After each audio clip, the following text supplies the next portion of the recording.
विजय ऐतिहासिक विजय जनतेने घडवून आणलेला आहे। त्यामुळे मी पहिले प्रथमतः या जनतेचा, या मायबाप जनतेचा मनापासून आभार मानते आणि धन्यवाद देते। खरं तर हा आजचा विजय हा विकासाचा विजय आहे।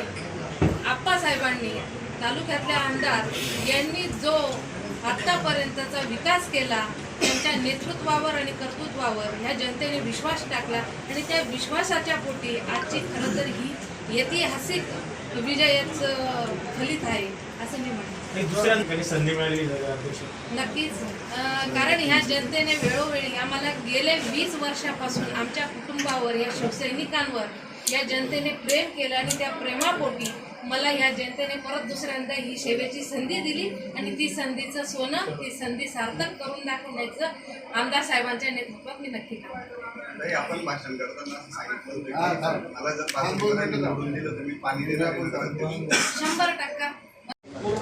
नाही, तो फक्त तुमच्या अपेक्षेपेक्षा जास्त मिळालेला आहे, पण माझ्या अपेक्षेपेक्षा खरंच कमी मिळालेला आहे। मला पाचोरा आणि भडगाव मतदारसंघातल्या तमाम जनतेवर प्रचंड असा आत्मविश्वास आहे की या पाचोरा शहराने गेल्या 25 वर्षात असे अनेक आले, पण त्यांनी या सगळ्यांचा दबाव झुगारत, यांचे सगळ्यांचे आमिष झुगारत शिवसेना आणि शिवसेनेच्या परिवारावर प्रचंड असं प्रेम केलं आहे आणि त्याचं द्योतक आपल्याला आज पाहायला मिळालं। मला असं वाटतं की 2001 पासून तर आत्ता 2025 पर्यंत या शहरामध्ये कधीही मला मताधिक्य कमी राहिलेलं नाही। आज तर इतिहास झाला की आज या पाचोरा आणि भडगाव शहरातल्या जनतेने, मी स्वतः आजपर्यंत माझं स्वतःचं रेकॉर्ड ब्रेक करत आलो। मी पहिल्यांदा या जनतेने मला विधानसभेला 28,000चं मताधिक्य दिलं, मीच माझं रेकॉर्ड तोडलं आणि 40,000चं मताधिक्य मला दिलं। या शहराने मला विधानसभेला 10,000चं मताधिक्य दिलं, पण आज माझ्या पत्नीला मानावं लागेल, माझं रेकॉर्ड तिने ब्रेक केलं आणि पाचोरा शहरामध्ये मला 10,000चं मताधिक्य मिळालं होतं, तिने 12,000 मत घेऊन या ठिकाणी विजय प्राप्त केला। हा खरा म्हणजे एक इतिहास या ठिकाणी झालेला आहे। त्याच्यामुळे पाचोरा आणि भडगाव शहरातल्या तमाम जनतेचे मी मनापासून आभार मानत असताना माझा हा पाचोरा आणि भडगाव शहरातल्या जनतेला आजचा हा विजय त्यांना समर्पित करतो। आप्पा, खरं तर आपल्याला चारही बाजूने त्या ठिकाणी भाजपने घेरण्याचा प्रयत्न केला होता, मात्र निराशाजनक त्या ठिकाणी त्यांना यश मिळालेलं आहे। मला आत्मविश्वास होता, मला नेत्यांशी कोणाशीच काही घेणं देणं नाही। जर का माझ्या मतदारसंघातली जनता माझ्या पाठीशी इतकी खंबीरपणे कायमस्वरूपी उभी असेल तर कितीही नेते येऊन गेले तर त्यांना मी डगमगत नाही आणि त्याच पद्धतीचं दाखवून देण्याचं काम माझ्या जनतेने केलं। मला इतका मोठा प्रचंड प्रमाणात यश दिलं, परंतु दुर्दैवाने भडगाव शहरात 4 जागा गेल्या आणि पाचोरा शहरात माझ्या 6 जागा गेल्या। त्या 100% अनपेक्षित गेला। एक जागा तर 19 मतांनी गेली, एक काहीतरी 40-45 मतांनी गेली। जो काय पराभव झाला त्या पराभवाला डायरेक्ट नाकारलं जनतेने, असं अजिबात झालं नाही। कुठेतरी निसटता पराभव माझ्या पाचोरा शहरात आणि भडगाव शहरामध्ये झाला। माझ्या मते 100% जागा खालच्या पण आणि वरच्या पण ह्या निवडून आलेल्या आहेत असं मी समजतो। दुर्दैवाने ज्या काही पाचोरा शहरात 6 आणि भडगाव शहरात 4 जागा गेल्या, मी त्यांचं देखील माझ्या नगरसेवकांचं अभिनंदन करतो, परंतु दुर्दैवाने तो पराभव आपल्याला स्वीकारावा।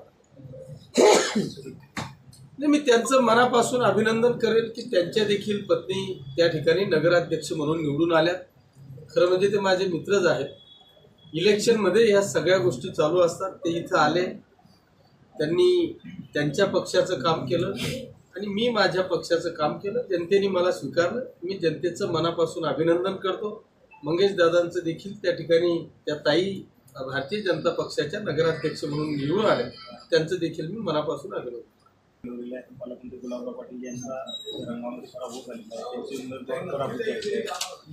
मी नेमकं आज सकाळपासून तुम्ही बघत आहात की मी माझ्या पाचोरा आणि भडगावच्या 2 नगरपालिका असल्यामुळे सकाळपासून मी इथून हललेलो नाही 10 वाजेपासून। त्याच्यामुळे नेमकं काय झालं मला माहित नाही, पण ठीक आहे, जय पराजय ह्या गोष्टी चालू असतात, कुठतरी चुका होतात। नंतर चुका दुरुस्त होतात. आप्पासाहेब विकासाचा जो पॅटर्न होता तो आता यशस्वी झालेला आहे. 100% म्हणजे या विषयावर तर मी माझ्या पाचोरा आणि भडगाव तालुक्यातल्या जनतेचं, मतदारसंघातल्या मतदार बांधवांचं मनापासून अभिनंदन करेन की ही जनता, मी पहिल्यापासून सांगतो की ही जनता फसव्या गोष्टींना, आमिषांना आजपर्यंत बळी पडलेली नाही.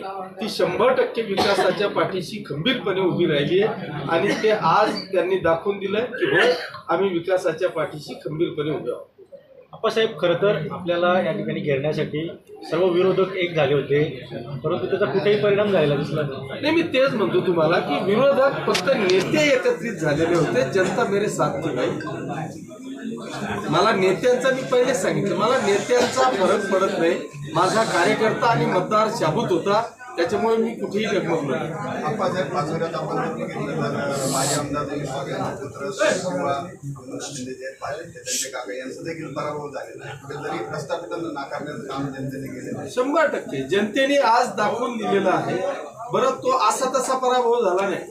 म्हणजे तिकडे 300-400 मतांनी झाला, इकडे 700-800 मतांनी झाला. आता किशोर बारावकर आमचा हाडाचा कार्यकर्ता, गेल्या 25 वर्षापासून शिवसेनेचं प्रामाणिकपणे काम करतोय.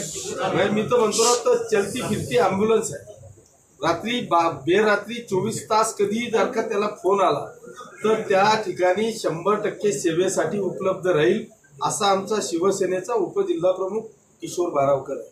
सगळेच उमेदवार तुम्ही बघून घ्या, जर त्यांना बाहेर मार्केटमध्ये फिरायला काढलं तर कोणीच म्हणणार नाही तो पुढारी. सगळे कार्यकर्ते आहेत, जनसेवक आहेत, समाजसेवक आहेत आणि त्या समाजसेवकांच्या मागे माझी पाचोरा आणि भडगाव शहरातली जनता ही खंबीरपणे उभी राहिली. मला नेते पुढाऱ्यांची काही घेणदेण नाही. माझ्या कार्यकर्त्यांच्या पाठीशी माझी जनता सक्षमपणे उभी राहिली, याचा मला सार्थ आहे. आपण निवडणुकीच्या पूर्वी भाजपवर मोठ्या प्रमाणात टीका केली होती. राज्यातली पहिली घोषणा आपण केली होती की स्वतंत्र लढत. तरी आता स्थानिक भाजप पदाधिकाऱ्यांचा त्रास कमी झाला आहे का आपला? नाही, हे पहा, एक लक्षात ठेवा, मला काही वेळ लागलेला नव्हता.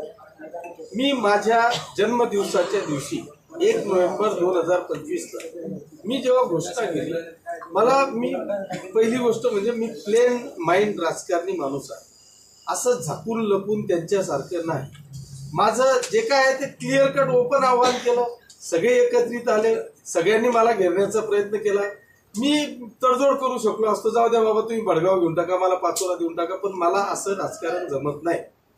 माझा स्पष्ट आहे की आम्ही जर का लोकसभेला रक्ताचं पाणी करतोय, इतक्या प्रामाणिकपणे मी माझा शिवसैनिक काम करतोय आणि तुम्ही 4च महिन्यात आलेल्या विधानसभेमध्ये 10-10 वर्ष माझ्याशी गद्दारी करताय, अपक्ष उमेदवार उभा करताय, आमच्या पाठीत खंजीर खुपसताय, आमच्या विरोधात रसद पुरवली जाते आणि तरी जर का आम्ही सहन करणार असू तर ते आमचं रक्त नाही.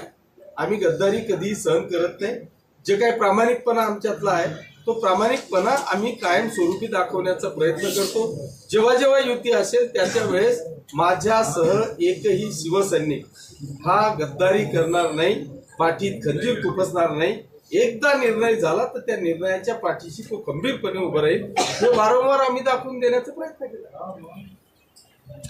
म्हणजे मी याच्यासाठीच पाचोरा आणि भडगाव शहरातल्या जनतेचे मनापासून आभार मानले की आज जर का पाचोरा आणि भडगाव शहराचा विकास करायचा असेल, त्याला जर का विकासाचं पॅटर्न म्हणून आपल्याला महाराष्ट्रात दाखवायचं असेल तर त्याच्यासाठी सत्तेशिवाय शांतता नाही.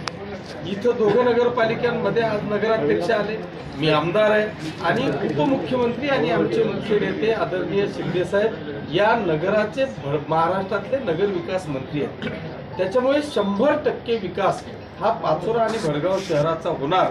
त्याच्यामुळे माझी जनता ही 100% हुशार आहे आणि त्या जनतेने विकासाला मत दिलं, विकासाच्या पाठीशी खंबीरपणे उभी राहिली आणि त्याचं द्योतक आज या ठिकाणी दिसतंय. मी आपल्याला खात्री देतो की भडगाव शहर हे शहर की ग्रामीण हे ओळखलं जात नव्हतं. मी त्याला कुठेतरी शहराचं रूप देण्याचा प्रयत्न केला. आता 100% भडगाव शहर हे शहर म्हणून ओळखलं जाईल. पाचोरा शहरामध्ये ज्या मूलभूत गरजा आहेत त्या कंप्लीट करण्याचा प्रयत्न केला. एक विषय फक्त पाण्याचा बाकी आहे, त्याला मी 1-2 वर्षामध्ये 24 तास पाणी मला कसं देता येईल हा प्रयत्न माझा असणार आहे आणि ज्या उर्वरित ज्या सर्वांगीण विकासाच्या गोष्टी आहेत त्या विकासाकडे माझं लक्ष असतं. धन्यवाद. Okay thank you.